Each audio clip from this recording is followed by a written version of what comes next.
the images of the people that died in Pompeii with their children and in their loved ones' arms, and how could anything be more dramatic? It's a great combination of story, character, action, love story, and something that actually happened in history. I mean, I think for young people to come and see this time in history and you know, even when it's in part of their curriculum in school. I mean, I know it's a Hollywood version of it, but I think that would have been kind of neat.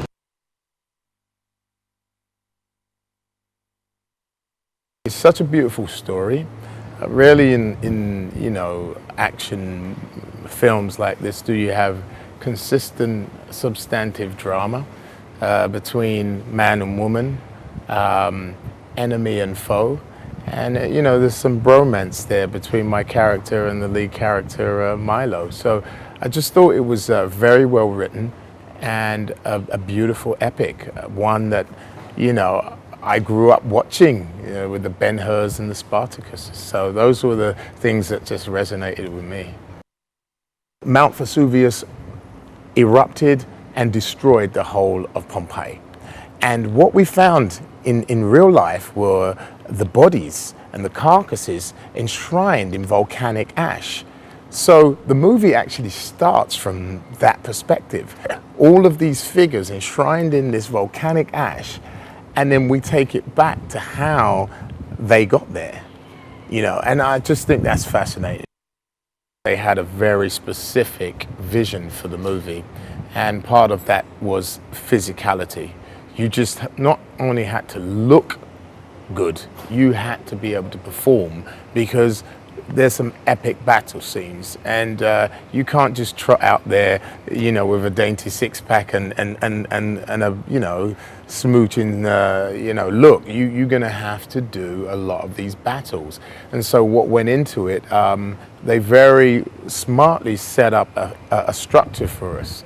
You know, I had a nutritionist, I had a great trainer, Nuno dos Salas, and then obviously that was parlayed with the stunt fighting, which was really gruesome, by these, you know, absolutely extraordinary stuntmen. Jean Frenot, some of you may know him from 300. You know, these guys know their stuff and they make us look the part.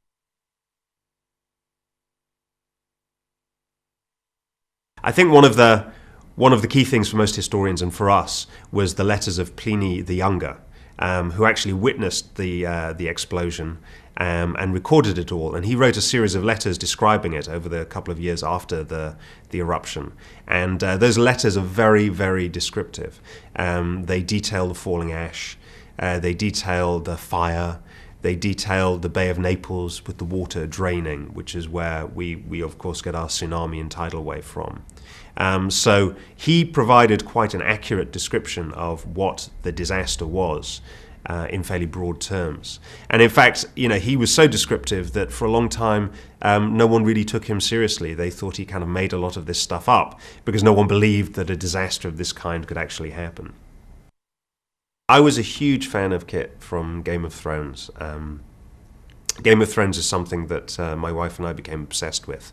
And we came to it late, actually. The first 2 seasons had already run. And we got it on iTunes and just watched all of the episodes back to back, I think, in 2 days. And it's a terrific show, and it's got a terrific cast. But for me, there was one person who I felt really popped, and that was Kit. And I felt this guy looks like a movie star. He really stood out from the ensemble. And I met him, and I continued to be very impressed by him. And he wasn't the gladiator that we needed, but he assured me that he would get there, and he became very disciplined and very focused on kind of getting that gladiatorial physique, which is what you see in the movie. I think we're making a disaster movie, and if you're to believe the disaster and to believe that people are really in jeopardy and that this destruction is really happening, it has to be realistic. You know, there were 2 ways we could have gone about making this movie. There was the kind of like the way we did it, which was we built big sets and we shot on them for real, and we had ash falling and we had real flame, we had people on fire running around. Obviously there's computer generated images in the film, but we tried to give everything a basis in reality. and even the physics of the computer-generated stuff is real. You know, that it's not kind of cartoony. You know, it's like when a rock falls, it falls at the right speed, it falls at the right velocity. It really looks like a rock. And if it hits someone on the head, they react the way they would do if they really got hit by a rock. There's nothing kind of cartoony about it. There's no wire work in the movie. There's no overly elaborate stunt work. It's all real. And I think that gives you an investment in the movie and in the characters that you wouldn't have if you didn't believe it. Because obviously the other way to make the movie is kind of just to shoot everything against a green screen and go for a kind of 300 style film. But for me, that's a spectacle, but that's a very kind of comic book spectacle, and it's not what we were trying to do. It's definitely, I mean, you have to build a lot more, but I think that's good for two things. A lot of the shots in the movie are totally real. You know, on a movie of this scale, I think you would normally imagine, most people would imagine it has about 2,000 visual effects shots in it. We only have 500 visual effects shots in the movie. And one of the reasons for that is we could shoot a lot of the movie practically on set, for real.